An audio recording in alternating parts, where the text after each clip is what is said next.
Opa, tudo bem? José Andrade aqui e você está prestes a me assistir no projeto O Zé Responde. O que é esse projeto?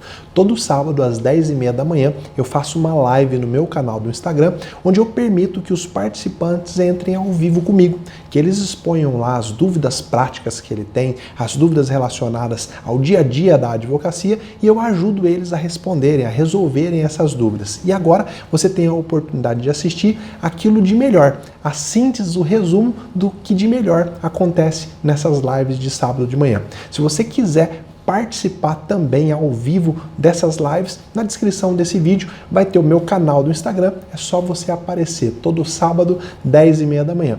Espero que você goste e que aproveite muito esse conteúdo. Opa, Edmar, tudo bem? Bom dia. Bom dia, doutor José. Tudo bem com você? Tudo bem, seja muito bem-vindo, cara. Obrigado pela sua participação. E fala aí, tem alguma dúvida, alguma coisa que você acha que eu posso te ajudar? Alguma coisa que você quer compartilhar do seu dia a dia? Pode ficar à vontade, a hora é agora.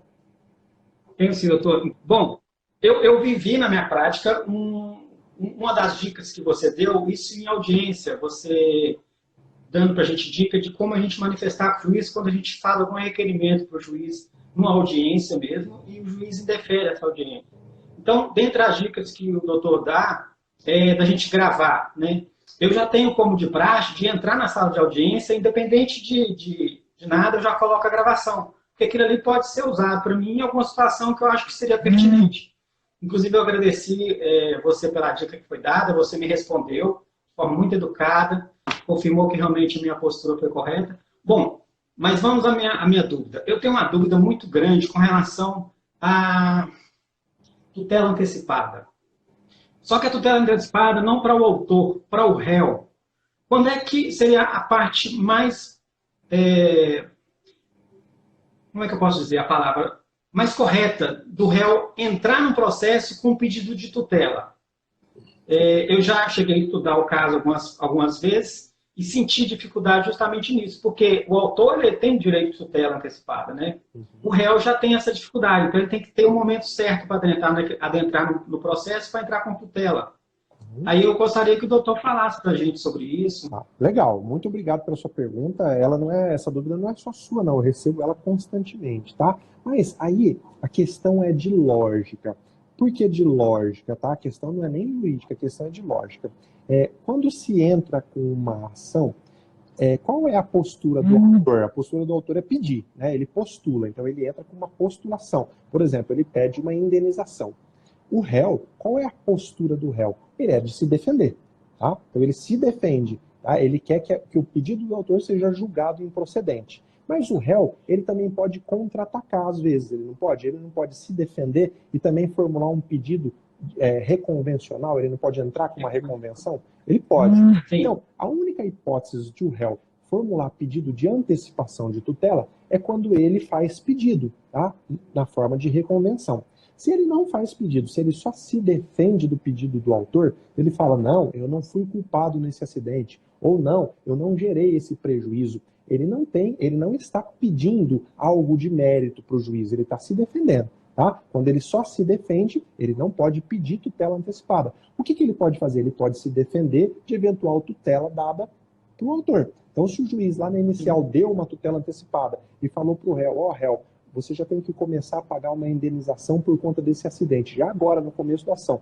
A postura do réu é recorrer, tá? É agravo de instrumento para tentar mudar isso. O réu, então, grava isso. O réu só pode formular pedido de tutela antecipada quando ele efetivamente formula um pedido em sede reconvencional, tá? É assim que funciona. Bom, agora, providências cautelares. Então, o réu, por exemplo, quer produzir antecipadamente uma prova, ele quer tomar uma medida cautelar, processual ali, para poder garantir que essa prova não se perca. Por exemplo, o réu tem uma testemunha, mas essa testemunha está muito doente, está lá no leito de morte. O réu já pode contestar e, ao mesmo tempo, formular um pedido de cautela. Ó, juiz, eu preciso que a minha testemunha seja ouvida agora, já no dia seguinte. É uma providência cautelar. Mesmo antes do autor impugnar minha contestação, ele tem que ouvir, senão ela vai morrer. Então, providências cautelares para que não se perca direito, o réu pode formular. Agora, pedido de antecipar a tutela de mérito, o réu só pode formular quando ele formula pedido em reconvenção, tá? Ou no juiz... Ou pedido contraposto, né? Ou no juizado, por exemplo, como no juizado pode ter o pedido contraposto, o réu, além de se defender, ele contra-ataca, também é possível, tá? Mas aí o pedido do réu está adstrito a antecipar aquilo que ele pediu na reconvenção, tá bom? Às vezes o réu fala, não, eu não fui o causador do acidente, quem foi o autor, ele ainda me causou dano e eu quero a indenização desses danos. Ele não pode, na reconvenção, pedir isso também? Aí, nesse caso, ele pode pedir para o juiz antecipar essa tutela. É claro que vai depender de estar presente aí os requisitos ou não. Eu te esclareci, Edmar, ficou mais tranquilo para você? Deu para entender que o réu não pode sair pedindo antecipação de tutela, afinal de contas ele não pede nada, ele só se defende. Como regra na contestação, ele só se defende. O que ele pede é a improcedência do pedido do autor. Né? Como regra, ele formula toda a defesa e no final ele escreve, tendo em vista, requer o indeferimento do pedido do autor. Então, como regra, o réu não pode pedir tutela antecipada de mérito, ele só simplesmente quando ele apresenta a reconvenção. Beleza? Ficou mais claro aí para você? Claríssimo. Certa feita, eu vivenciei isso, então foi indeferido meu pedido, foi através de reconvenção mesmo. Um processo meu que estava em andamento, eu entrei com a reconvenção e, em contrapartida, entrei com o pedido de tutela, que, na verdade, meu cliente estava com o nome negativado, ele havia feito um acordo e a parte não retirou o nome dele do Serasa. Aí eu tive que reconvir, ou seja, contra-atacar o acordo que por minha parte havia sido cumprido, mas por parte do autor não havia sido cumprido. Aí eu entrei com a reconvenção e com o pedido de tutela para que a negativação fosse retirada o quanto antes. E, infelizmente, foi indeferido. O juiz simplesmente chamou a parte para se manifestar. A sorte nossa, né, a sorte minha foi que, posterior a isso, a parte manifestou e já fez a retirada de imediato. Né? Então, vamos dizer que ele acabou acatando a imediaticidade do processo, mesmo o juiz indeferindo a tutela. Aí eu fiquei perdido. Mas você fez certinho, esse era o caminho mesmo. Na reconvenção você formular o pedido, às vezes, pelo batidão do dia a dia, pode ter passado, o juiz não está acostumado com esse tipo de pedido em sede de reconvenção, ele simplesmente tocou o processo adiante. Talvez seria o caso de embargar de declaração, se a parte não tivesse tirado o nome do réu do Serasa do SPC, embargar de declaração. Juiz, além do pedido reconvencional, tem um pedido de tutela, mas o momento é exatamente esse. Você pode perguntar, mas e se eu não tivesse formulado esse pedido na reconvenção? Você poderia formular durante o curso da ação e da reconvenção, tá? Nada impede que você, por exemplo, apresentou a reconvenção, não pediu a tutela antecipada, a parte contestou a reconvenção, e aí você, vou pedir a tutela antecipada. Poderia, porque o juiz vai estar antecipando aquilo que ele ia dar só na sentença, lá no final. Beleza, Edmar?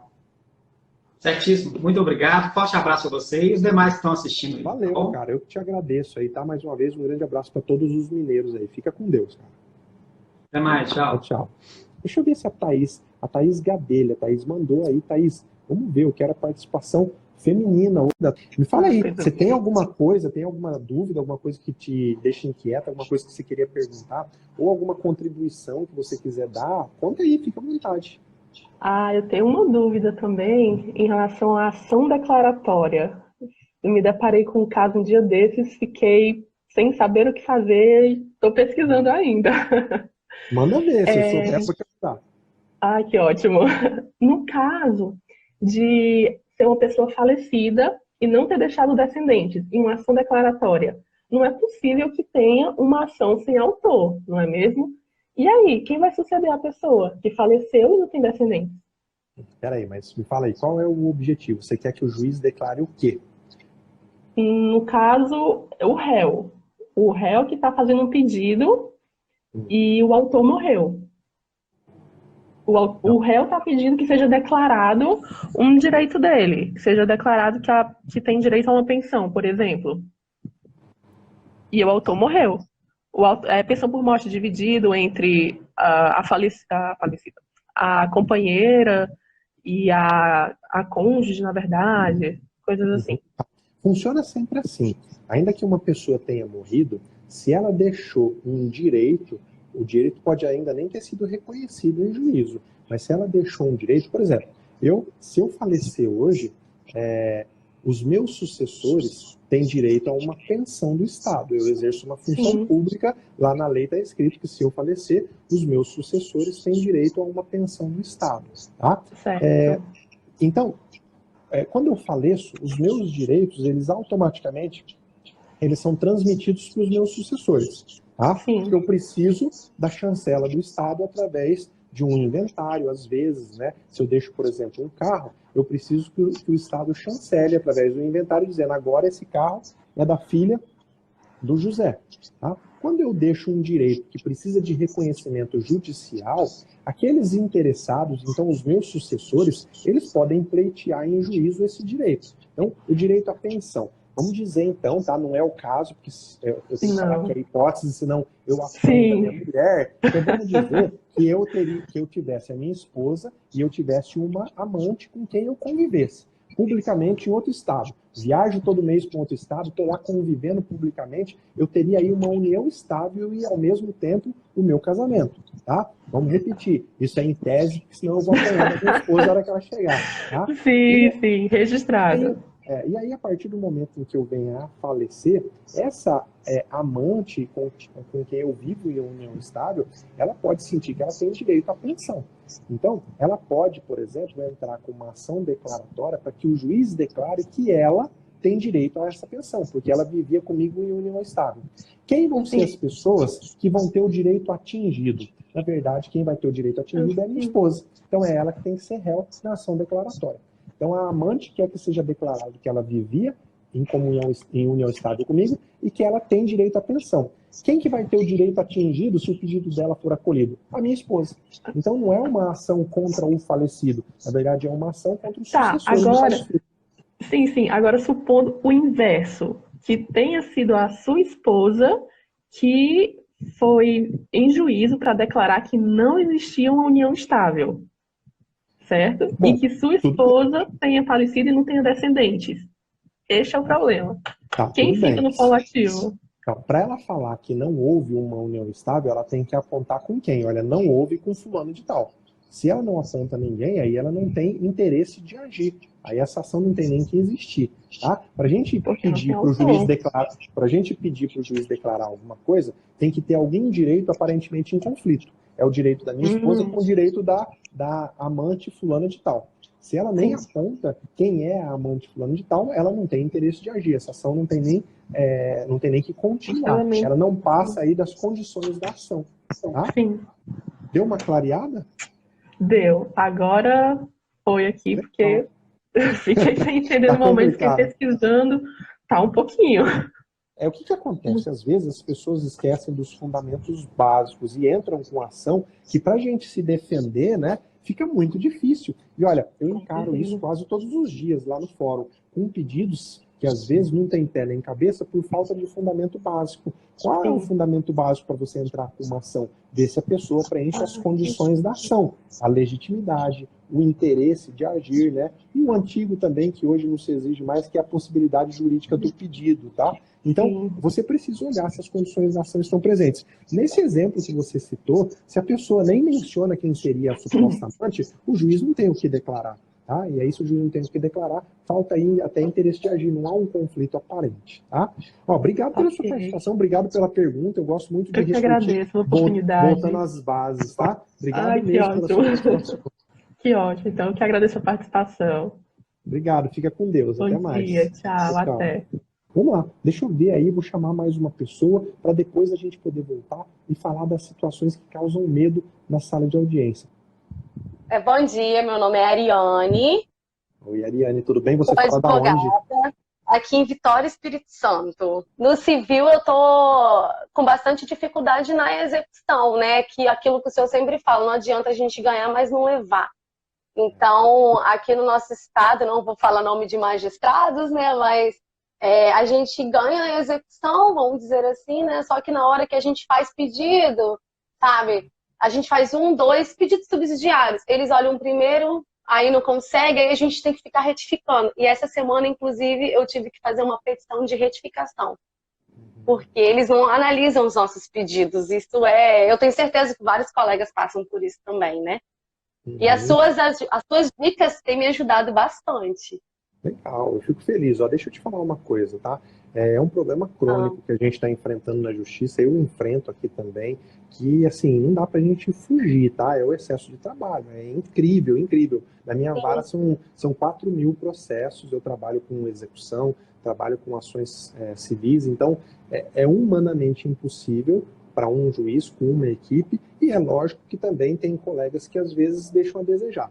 Tá? Não olham com toda atenção, você já trabalhou em assessoria, você sabe como que é, né? Às vezes há delegação, mas não há fiscalização do trabalho que é realizado. Então, uma coisa é eu delegar para um assessor e eu não olhar o trabalho dele. Então, o assessor, se ele já sim, tivesse pronto para ser o magistrado, ele já era magistrado. Então, se ele ainda não é, porque ele ainda precisa de alguém revisando, de alguém corrigindo. Então, sim, existe esses dois problemas, tá? O primeiro, que é o mais crônico, que é o excesso de trabalho, e o segundo, que é a falta de zelo. E aí eu não posso dizer que é a maioria ou a minoria, porque eu não tenho esse dado estatístico.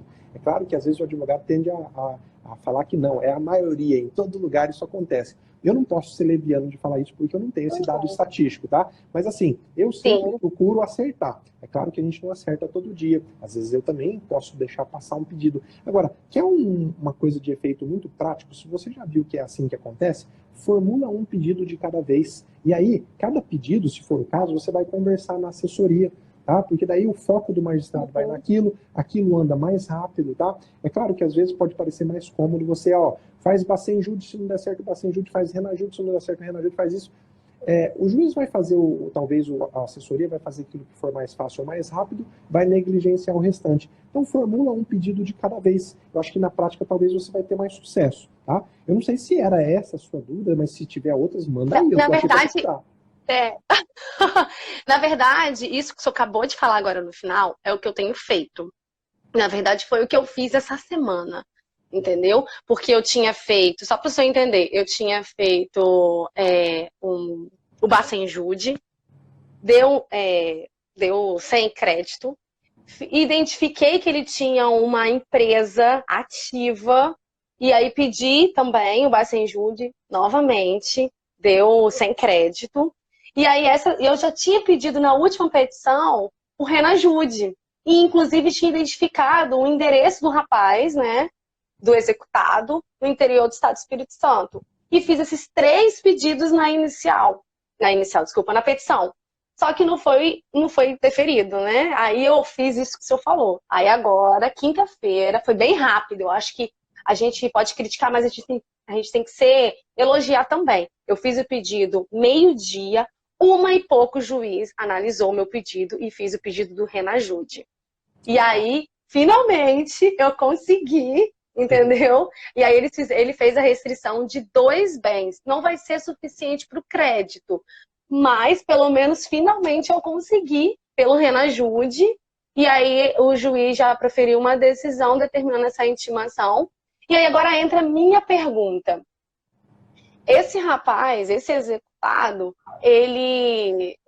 como eu sou criminal, posso um pouco meio que falar, né? Ele é estelionatário, ele vem praticando isso não só com o meu cliente, ele praticou isso com outras vítimas que eu já tive contato pessoalmente com essas outras vítimas. Só que cada um quis resolver de uma forma, né? O senhor sabe, né, doutor? Então, o meu cliente, ele quer resolver judicialmente. E aí, a minha dúvida agora é a seguinte: ele vai ser intimado, vai ser expedido a intimação do executado pelo andamento do processo que eu olhei ontem. E aí o meu maior receio é ele dilapidar os bens, né? Se efetivamente estiverem com ele.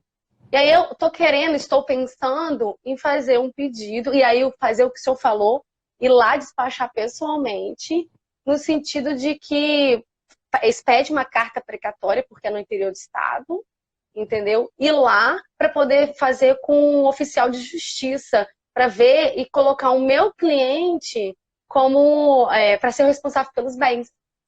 O que, Uhum. que o senhor acha dessa opção? Tá, deixa eu te falar uma coisa. Eu não posso te orientar como agir no seu caso concreto, porque senão seria consultoria jurídica. Agora, uma coisa que eu ensino para os meus alunos é que muita gente esquece que a regra do depósito depositário mudou, tá? Em regra, quem fica com o depósito do bem penhorado é o depositário judicial. Então, foi penhorado um carro, esse carro tem que ser entregue na mão de um depositário judicial. E aí o CPC fala assim, nos locais onde não tem depositário judicial, quem fica com o bem penhorado é o exequente. E o código ainda fala assim, o bem penhorado só fica com o executado se o exequente concordar. Então, o que tem que se discutir, aliás, o que tem que ser pedido é que o depósito do bem penhorado fique com o exequente. Primeiro, se fosse o caso, né, de olhar para um caso concreto, eu sempre pediria, juiz, o CPC fala lá, depois você olha, ela por volta do artigo 890, onde fala do depósito no CPC, tá? Não vou lembrar o artigo de cabeça, se alguém tiver com o CPC aberto aí, é só ajudar a gente. O correto é dizer, olha, o bem penhorado, o oficial de justiça tem que ir lá penhorar, pegar o bem e entregar para o depositário judicial, porque daí não tem como se desfazer. Não havendo depositário judicial na comarca, e a grande maioria das comarcas não tem depositário judicial, a preferência é do exequente. Isso também está lá no Código de Processo Civil.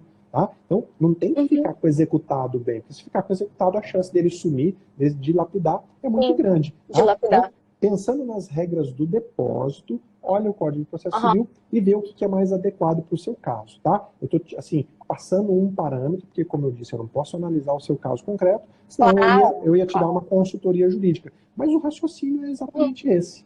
Tá? Tá ótimo. Já estão ajudando aí, falando que é o artigo 840 do CPC. Depois você confere o artigo 840 para ver se é isso mesmo, tá? Maravilha. Vou dar uma... Mas foi uma dica mesmo do senhor e fiz isso que o senhor falou mesmo, passo a passo. E depois, se for o caso, vou para CNH, suspensão, eu vou fazendo as coisas. Legal, é isso aí. Você tem que criar um passo a passo na execução para você não ficar perdido. Eu falo que a execução é igual um jogo de xadrez. Se você não souber mexer as peças, o executado está mexendo as dele lá. Então você já tem que mexer uma peça tentando antever qual vai ser o seu próximo passo. Qual vai ser o próximo passo do executado. Porque se você fica parado, já o executado sumiu com tudo, você perdeu o jogo. Então, parabéns pela sua atitude de estar preocupada com a execução, de estar procurando meios aí. Eu vejo muita gente fazendo, sabe o quê? Reclamando. Ao invés de procurar saída, a justiça é isso, a justiça é aquilo, mas por que tem gente que está ganhando a vida com a justiça e você não está, né? Então eu falo para essas pessoas, a justiça tem todos os defeitos, o processo demora para todo mundo tem problema, todo mundo está aí recebendo uma ou outra decisão que não deveria, mas se tem gente tirando leite disso, por que você está tirando só pedra? Né? Então parabéns pela sua postura de buscar solução e não ficar focando no problema. Tá? Obrigado pela sua participação. Eu fiquei feliz de saber que você... Foi um prazer. Feliz de saber que você está sempre aqui, espero que você volte sempre. Com certeza, estarei sempre presente. Quero participar de novo. Legal. Obrigado, fica com Deus. Muito obrigada, aí, viu, professor? Obrigado você. Até uma próxima. Até uma próxima. Tchauzinho. Tchau. Olha aí, galera, que legal a participação da Ariane. Fiquei muito feliz, tá? Um grande abraço para todo mundo aí do Espírito Santo também, que eu tenho um prazer de conversar. Vamos falar agora dos 10 maiores medos que atrapalham aí um advogado no que diz respeito à sala de audiência. E aí eu quero que você que estiver me escutando, que estiver ouvindo, se você se identificar com algum desses medos, tá? Assim que terminar essa live, me manda um direct. Fala assim, eu tenho medo tal. Eu vou falar aqui de 10 medos, tá? Eu poderia falar de mais de 25 medos que eu já cataloguei. Eu vou falar de 10. Se você tiver um desses medos, manda aí, tá? Me manda aí um direct assim que acabar essa live. Porque eu quero te mostrar que há chance sim de você resolver esse medo. Então, eu tenho rodado pesquisa aí, eu tenho bastante aluno do meu treinamento avançado Expert em Audiência, então eu tenho me dedicado a conhecer esses medos. E eu quero que você identifique, primeiro, se você tem um desses medos e se você sabe como agir se acontecer algum tipo de situação dessa com você. Medo número 1. Eu não estou dizendo que o número 1 é o mais importante ou o maior medo. Eu vou te elencar 10 aqui, tá? O medo número 1 é o medo de ser desrespeitado.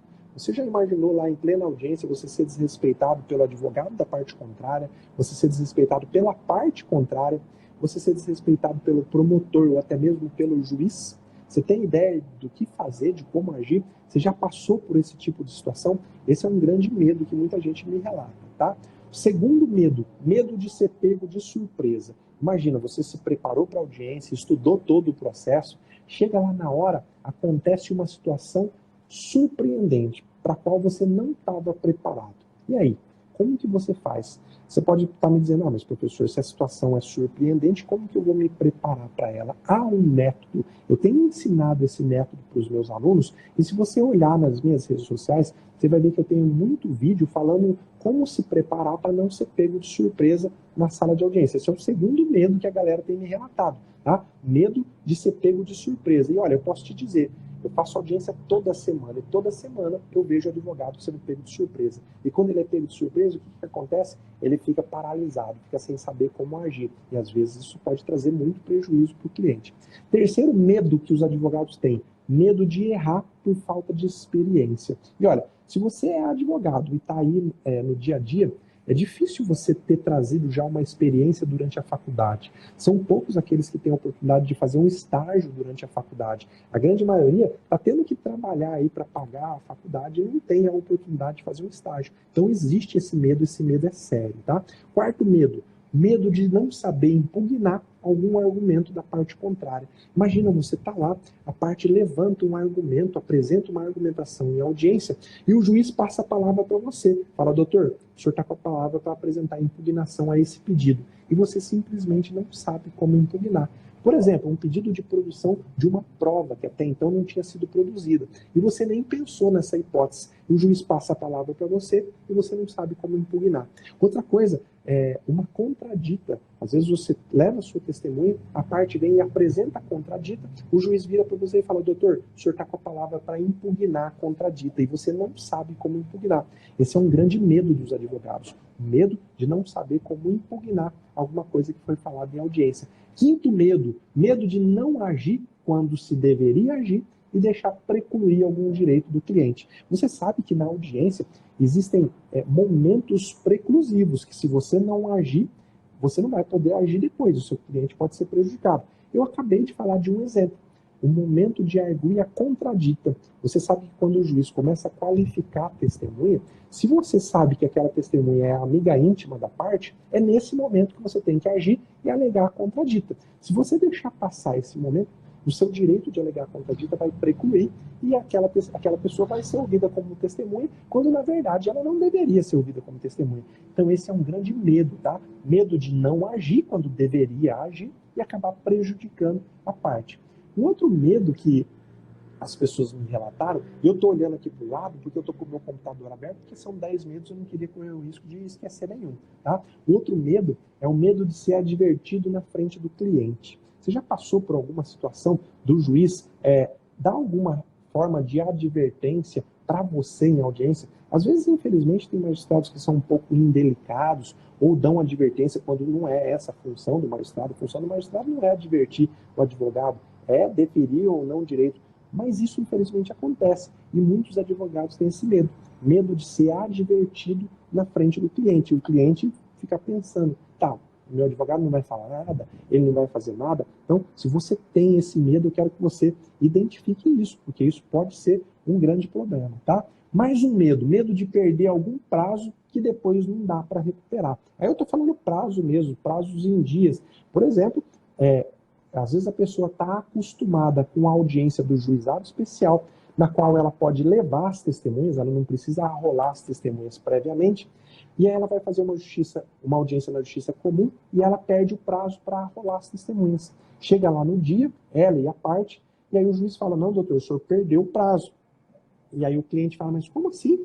Não vou poder ouvir as minhas testemunhas, só a parte contrária? E aí o seu advogado perdeu o prazo. Então, muitos advogados têm o medo de perder o prazo. Tá? O oitavo medo que foi relatado para mim, eu não sei se esse é um medo seu, tá? Mas é um medo de muita gente, que é o medo de da parte cair em contradição no depoimento pessoal. Imagina, então, você conversou com o seu cliente, ele te contou como que os fatos aconteceram, tá? Aí você vai lá para a audiência, você colocou tudo na petição inicial, você vai lá para a audiência, na hora de ouvir o seu cliente, ele apresenta fatos totalmente contrários do que aquele que ele contou para você. Então tem muita gente que tem esse medo, porque fatalmente o juiz vai virar para você e vai perguntar, e aí, doutor, quem está falando a verdade? O senhor lá na petição ou o seu cliente aqui no depoimento pessoal? Esse é um grande medo. E olha, eu posso te dizer, com quase 18 anos de magistratura, eu vou fazer agora em maio 18 anos, eu vejo isso acontecer praticamente toda semana. O advogado narra um fato na inicial e lá no depoimento pessoal o cliente fala totalmente contrário ou cai em contradição. E na maioria das vezes por culpa do cliente, porque o cliente que mudou a versão. Ele conta uma versão para o advogado, chega na hora da audiência ele conta uma outra versão. Então esse é um grande medo, tá? O nono medo, tá? Estou elencando aqui 10 medos para vocês. O nono medo é o medo de não ter estudado o suficiente. Você sabe efetivamente o que você tem que estudar para ir para uma audiência? Há um roteiro, tá? Eu ensino para os meus alunos qual é o roteiro que você tem que seguir para estudar, para se preparar efetivamente para uma audiência. E esse é um grande medo. A pessoa vai para lá, nossa, será que eu estudei tudo que eu deveria estudar para ir para essa audiência? E eu não estou falando de estudar teoria jurídica, não. Estou falando de estudar detalhes, pontos importantes do processo. Esse é o nono medo que eu queria compartilhar com você. E o 10º medo, esse é feroz, tá? Medo do juiz se mostrar parcial. Você sabe que o juiz tem que ser imparcial. Lá na colheita da prova, ele não pode apertar mais as testemunhas de uma parte e apertar menos as do outro. Ele não pode, no depoimento pessoal, deixar antever que ele já pré-julgou o caso, né? Ele não pode virar para o autor, por exemplo, no depoimento pessoal e falar, é claro que você está mentindo. Se ele falar isso, ele está deixando de ser imparcial e está passando a ser parcial. E aí eu te pergunto, você sabe como agir nesse tipo de situação? Você está preparado para agir nesse tipo de situação? Muita gente não está. Por isso que diz que tem medo do juiz ser parcial na sala de audiência e da pessoa não saber como agir. Olha, esses foram os 10 medos que eu quis trazer hoje aqui para você. É claro que nessa live, até porque nós já estamos chegando em 1 hora, não dá para eu te trazer a solução para cada um desses medos. Mas como o meu compromisso é com o seu crescimento, eu quero que você fique atento aí nas minhas redes sociais, porque dentro em breve, tá? Agora entre março e abril, eu vou fazer a Semana da Audiência Sem Medo. Vai ser uma semana com aulas aprofundadas, onde eu vou destrinchar esses e vários outros medos. Eu vou te mostrar, sabe esse medo aqui? Olha como que você combate, olha como que você acaba com esse medo. Eu vou fazer a Semana da Audiência Sem Medo. Eu quero que você fique ligado aí, tá? Se você tem algum desses medos, eu quero que você fique muito esperto, porque nós vamos combater cada um deles e muitos outros, tá bom? Por que eu faço isso? Porque eu quero que você exerça plenamente a sua advocacia, tá? Você não pode ter alguma coisa que te trave na sua advocacia. Ah, eu não faço audiência porque eu tenho medo. Nada disso. Vamos na causa do problema, vamos resolver esse problema, tá? Há métodos para resolver isso. Então, Semana da Audiência Sem Medo, tá bom? Fique esperto que ela vai acontecer entre março e abril. Você vai ver aí muita divulgação nas minhas redes sociais. Agora, acabei de te pedir, quero fortalecer isso. Se você tem algum desses medos que eu acabei de te dizer, me manda um direct. Professor, eu tenho medo de que aconteça isso. Se você tem algum medo que eu não falei aqui, me manda um direct dizendo, tá bom? É isso aí. Fica com Deus. Um grande abraço e até a próxima.